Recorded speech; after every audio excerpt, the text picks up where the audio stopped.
Parang Baby NMAX kung iyong pagmamasdan. Yamaha Mio Gravis. Meron itong stop and start system na kusang mamamatay ang makina mo kung ikaw ay naipit sa traffic at pihitin mo lang ang silinyador para umandar ulit. Bagong intelligent front face na may almond shape, blue inner lens, samahan mo pa ng twin eye headlight. Electronic power socket na bibili ka lang ng charger adapter para magamit mo. Equip din ito ng Blue Core engine na more power, less fuel, kaya meron itong fuel consumption average na 40 to 50 kilometers per liter at tank capacity na 4.2 liter. Ang makina nito ay air-cooled 4-stroke single overhead cam, 2-valve, 125cc at may compression ratio na 9.5 to 1 na may lakas na 9.5 horsepower at 8,000 RPM at 9.5 Nm of torque at 5,500 RPM. Front fuel lid na di kailangan pang bumaba ng OBR mo pag ikaw ay magpapakarga. Digital meter panel, 3D emblem, spacious footboard, smart generator with front storage pocket at wider tubeless front and rear tires. SRP 93,900. Engine type, air-cooled 4-stroke single overhead cam, 2-valve. Cylinder arrangement, single cylinder. Displacement 125 cubic centimeters. Bore and stroke 52.4 by 57.9 millimeters. Compression ratio 9.5 to 1. Maximum horsepower 9.5 horsepower at 8,000 RPM. Maximum torque 9.5 Nm of torque at 5,500 RPM. Starting system, electric starter. Engine oil capacity 0.84 liter. Fuel supply system, fuel injection. Transmission type, V-belt automatic. Frame type, underbone. Front suspension, telescopic fork at sa kanyang rear, unit swing. Front tire, 100 by 90 by 12 tubeless yan at sa kanyang rear, 110 by 90 by 12 tubeless din yan. Front brake, hydraulic single disc brake. Rear brake, mechanical leading trailing drum brake. Seat height, 780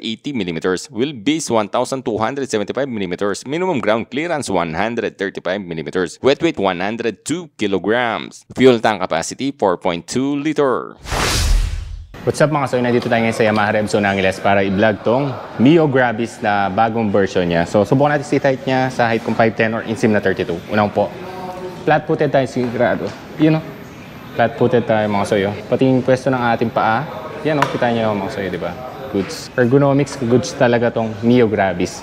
Kasi dito na yung pinaka-gas niya. What's up mga soy? Ito ang Yamaha Mio Gravis na parang Baby NMAX kung yung makikita sa personal. Matte green to mga soy. May logo siya dito ng Gravis. Yung pairings niya dito, okay rin siya. Maganda rin. May logo pa ng Yamaha. Stop and start system na to. So, meron pa siya ditong Blue Almond EDRL. Napakaganda ng kulay nito mga soy. So, kung huhulihin ba ng LTO, tinatanong nyo, malamang hindi yan mga soy. Kasi dumaan na sa quality check to at pasado to mga soy. At meron siya ditong bulb type na turn signal at equipped na siya ng hazard. LED yung kanyang pinaka-headlight. Yung fender niya sa harapan, napakaganda rin. Napakalaki oh. Talagang Baby NMAX yung dating nito eh. Telescopic fork. Single pat ang kanyang piston sa kanyang caliper. Okay rin lang siya, disc brake na siya, pero hindi siya equipped ng ABS. Ang size ng gulong mo, 100 by 90 by 12. Ang tatak nito ay RC yan. Yamaha. Bali meron pa siya ditong brown, black, white na Yamaha. Yung side profile niya, okay rin siya. Napakaganda. Diba? Stick. At kagandahan nito mga soy, meron siyang pinaka-handbrake na halos meron lahat sa mga Mio 125 ng Yamaha. Yan. Pag pinreno mo yan, automatic na, hindi mo na magagalaw ang preno mo sa likuran. So, suspension niya, isa lang siya dito sa likuran. Kamakina niya yung mga Fatso, Mio I, Mio Gear halos o panggilid niya mga soy. Drum brake rin ang preno mo sa likuran. Ang gulong mo ay 100 by 90 by 12. Tubeless naman. Blue core na rin to mga soy at meron siyang stop start system, hazard, starter button. Yung grip niya maganda rin. So pag-on natin yung LCD display niya, ganito lang naman yung itsura niya. Basic lang, pero kagandahan nito mga soy, meron kang info makikita ang fuel gauge.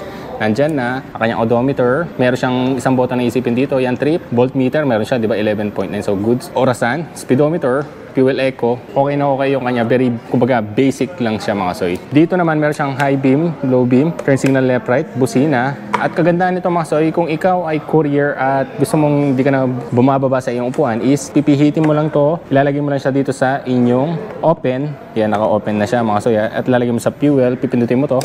Diba? Napaka-responsive ng kanyang fuel. So, okay na okay ito kung ikaw ay nagmamadali, diba? At kung tamad bumaba ang OBR mo. Sa seat naman, ganun din siya mga soy. Basta nasa open siya, kiklik mo lang yan. At tutunog na yung pinaka-seat niya. Yun o, diba mga soy? Napakalaki rin ng kanyang compartment. So, susubukan natin yung helmet naman. Helmet check tayo mga soy. So, full face saka half face dito sa Gravis. Half face muna. Palagay ko half face dito, kasya yan. Napakalaki o. Kasya. Kasya yung half face mga soy. Bali full face naman, subukan natin. Pabaliktad. Mukhang kasya. So yun o, may ano lang ng konti mga soy. Pero kung pepersahin mo siguro kasya pa, kahit pabaliktad mo kasi same pa rin. Subukan natin pa ganyan. Yun kasya. Tama. Ganito pala yung pagkalagay oh. Yan. Full face. Kasya mga soy. Taillight niya, bulb type lang siya mga soy, pati ang kanyang turn signal. Yan, napakalaki ng kanyang fender, oh, di ba? Grabe. Single lang yung kanyang unit swing, kumbaga tawag nila dito sa mga ganitong swing arm mga soy. Ang kanyang exhaust, okay rin. May heat guard na siya dito, matte. Air-cooled siya. So, footrest ng yung backride goods din. Tapos, meron pa siya dito parang carbon skin na yan, oh. Kita nyo. Siyempre, may gulay board yan, di ba? So, kung may pinamili ka man, may lalagayan ka. Isa lang yung hook niya, dito lang siya mga soy. At meron na siyang USB charger na bibili ka lang ng converter. Meron na siyang baso para lagay ng tumbler, ng inyong gloves mga soy. So, goods na goods to. Tapos dito, para may pagkaano siya, i-rock yung design niya dito. Di ba? Yamaha White Connect na rin siya mga soy. So, malalaman mo kung magpapa-maintenance ka na dito. May notification ka at saan ka huling nag-park. Basta connect mo lang yung smartphone mo dito. Ako nga pala si Jason Jimenez, ang Sales Marketing Assistant ng Yamaha RevZone Angeles. Ito nga pala ang Mio Gravis.